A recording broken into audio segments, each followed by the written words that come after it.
Queridos todos, le doy gracias a Dios por poder compartir esta Eucaristía entre vosotros, que sin duda compartir la Eucaristía, poner a Jesucristo en el altar, en el centro, es el mayor signo de comunión que podemos hacer. Así visualizamos que nosotros estamos unidos, pues no por ideologías, no por otro tipo de razones externas, sino porque Cristo nos ha redimido a todos, es nuestro hermano mayor y Él nos ha introducido en esa relación con Dios tan íntima, hasta el punto de llamarle Abba, Aitá. Nuestra comunión es en Cristo. La palabra que yo os quisiera traer es una palabra de esperanza en medio de una situación que no es fácil. La Iglesia ha vivido a lo largo de 2000 años de su historia momentos difíciles, pero ciertamente este no es de los más fáciles. La secularización que vivimos hace que la Iglesia sea mal comprendida, que nos cueste transmitir la fe a las nuevas generaciones, que haya un cierto ambiente anticlerical, antieclesial muy patente en los medios de comunicación. No está fácil este momento, no es fácil, ¿no? Quisiéramos acertar en cómo llevar el mensaje de Cristo al hombre de hoy, aquí y ahora, ¿no? Me parece que lo primero que tenemos que escuchar es que tengamos confianza. Es buena señal que estemos preocupados sí, pero angustiados no. Obviamente sufrimos por este momento que vivimos, sufrimos porque amamos, y si amamos, lógicamente nos hace sufrir el rechazo de la palabra de Cristo. Tenemos que ser tolerantes, pero no indiferentes. Indiferentes no. Tenemos que tolerar cosas que vemos con las que no estamos de acuerdo. Tolerantes sí, pero indiferentes no. Y porque no somos indiferentes, sufrimos. Pero aunque suframos, ojo, es lo que yo os quisiera decir, aunque suframos, no perdamos en ningún momento la confianza y la esperanza. Porque esta Iglesia, mucho antes de ser nuestra, es la Iglesia de Cristo. El Beato Juan XXIII, ese querido Papa bueno, en su diario cuenta un rato de oración que tenía con el Señor, mostrándole sus preocupaciones, y dice que en su corazón entendió que Jesús le decía: mira, Juan, esta iglesia antes de ser tuya es mía y yo la quiero más que tú. Luego confía, porque también aquí se vuelve a repetir ese episodio de los apóstoles que están en la barca y se piensa que la barca está a punto de ser tragada por la tempestad, y Jesús parecía que estaba dormido, pero estaba perfectamente atento y velando por los apóstoles y por su iglesia, que parecía perecer, pero no era así. Y luego les dice: hombres de poca fe, ¿por qué habéis dudado? O sea, que hagamos un acto de fe al mismo tiempo que nos ofrecemos como instrumentos de la nueva evangelización. ¿De qué manera nos tenemos que ofrecer como instrumentos de la nueva evangelización? Mirad, querida comunidad parroquial, son tres los pilares de la comunidad, los quehaceres de una comunidad parroquial. Tres. El primero es el de la predicación de la palabra de Dios. Estamos llamados todos, yo lo estoy haciendo en este momento, pero no es un quehacer exclusivo de los pastores que presiden esta comunidad, a predicar la palabra de Dios. Ay de mí si no evangelizaré. Ay de mí si esa palabra de Cristo yo, en vez de proclamarla, la ahogo o la entierro. Yo no puedo enterrar la palabra. Tengo que ser altavoz de ella. Tenemos un Papa, Francisco, que creo que es algo providencial y que nos está despertando de muchos letargos. Y el día del Jueves Santo nos dijo a todos los sacerdotes y a los obispos, en esa misa crismal en la que se renuevan los compromisos de los sacerdotes, el Papa Francisco nos dijo algo tan atrevido como que tenemos que ser pastores con olor a oveja, nos dijo. El pastor tiene que oler a oveja. Una imagen atrevida y muy sugerente, obviamente. Si me permitís estirando esa imagen, yo me atrevería a deciros, y vosotros, las ovejas, tenéis que oler al pastor.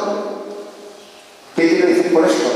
Que uno tiene que sentirse pastor de los que están a su alrededor. El mejor signo de ser oveja es compartir también la misión del pastor. Darme cuenta que yo aquí no vengo a presentarme individualmente delante de Cristo, sino que en cuanto yo me pongo delante de Él me pregunta por mis hermanos. ¿Y este? ¿Y el otro? ¿Qué me dices de ese? Tenemos una corresponsabilidad en la predicación de la palabra de Dios y en el pastoreo de la iglesia. E igual que los pastores tenemos que oler a oveja, también las ovejas tienen que tener instinto pastoral, instinto de pastor. Ay de mí si no evangelizar. Esa palabra de Pablo tiene que ser la de todos los que estamos aquí presentes. En segundo lugar, el segundo quehacer de una comunidad parroquial no solo es hablar de Dios, no solo es predicar, sino es hablar con Él, tener intimidad con Él. La segunda dimensión de una parroquia es la vida litúrgica, es la oración, la celebración de los sacramentos que nos introducen en la intimidad con Cristo. Algunos de vosotros vais a ser hoy bautizados y vais a introduciros en esa dimensión de tener un encuentro sacramental con Dios, con Cristo. Una dimensión importante es la dimensión del culto, de la liturgia, que no tiene que ser meramente ritualista, sino que tiene que introducirnos en el tú a tú de la intimidad con Dios. Un encuentro vivo. Una parroquia que evangeliza es una parroquia cuyos sacramentos son un encuentro vivo con Cristo. Y uno de los mejores signos de que los encuentros no son ritualistas suele ser el que sintamos necesidad, más allá de la celebración litúrgica, el que sintamos necesidad de tener todavía como más intimidad con Cristo y que sintamos la necesidad de estar un rato delante del sagrario o venir entre semana por aquí y hacer una visita al Señor. Ese suele ser un indicativo de que la vida litúrgica sacramental no es meramente un cumplimiento ritual, sino que nos lleva a un encuentro vivo, que sintamos necesidad de tener ratos personales de intimidad con Él, preparando lo que será el cielo, que será una eterna liturgia en el cielo. Y por último, la tercera dimensión de una comunidad parroquial, he dicho la primera, la predicación de la palabra. La segunda es la celebración de los sacramentos y de la liturgia, de la oración que nos une con Dios. La tercera es el mostrar el rostro caritativo de Dios a todos los que sufren. A todos los que sufren soledad, los que sufren pobreza, postración, enfermedad. El rostro misericordioso de Dios, que se muestra en la parroquia de tantas maneras con los enfermos, algunos de los cuales he tenido ocasión de visitar esta semana, entre vosotros. Esta mañana he estado también en el psiquiátrico aquí de San Juan de Dios, aquí cerca. Qué importante es que una parroquia muestre el rostro misericordioso de Dios.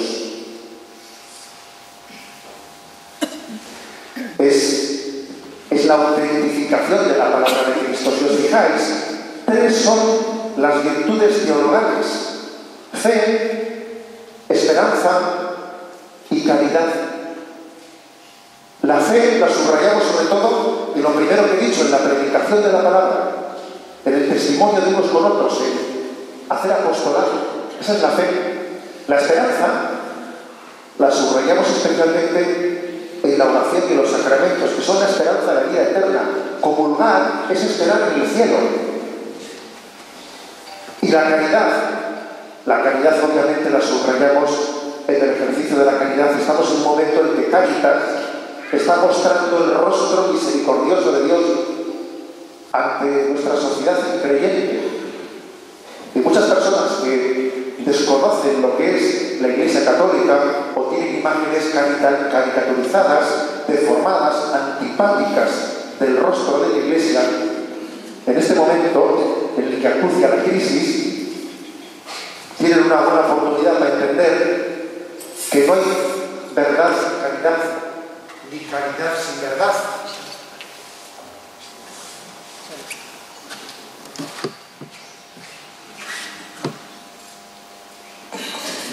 Todas las pilas acaban en esta vida, por eso hay que alimentar. No hay verdad sin caridad, no hay caridad sin verdad y sin esperanza. Esas tres quehaceres os dejo como pequeña reflexión en esta visita pastoral. Os dejo estas tres reflexiones. Una parroquia viva que predique la palabra y que además no sea meramente receptora de la predicación, sino que cada uno seáis un eco predicador de lo que habéis recibido la predicación. Una parroquia que vive la esperanza en la oración, en la intimidad con Dios, de preparar el encuentro definitivo con Él en el cielo. Que esta vida sea la esperanza del cielo. Y una parroquia que vive la caridad de encarnar el amor de Dios en los más pobres, en los que sufren, en los que salen al encuentro como prójimos de nuestra vida, siendo una parroquia samaritana. Le pido a la Virgen del Rosario, le pido la gracia de que la devoción a la Virgen María configure esta parroquia, seamos muy amantes del Santo Rosario, seamos muy devotos de la Virgen María, tengamos un amor entrañable hacia ella, para que ella nos centre en Cristo y en ser una parroquia evangelizadora. Una parroquia que reciba la llamada de la Iglesia a llevar a cabo una nueva evangelización en un nuevo momento en el que el mundo se muestra tan necesitado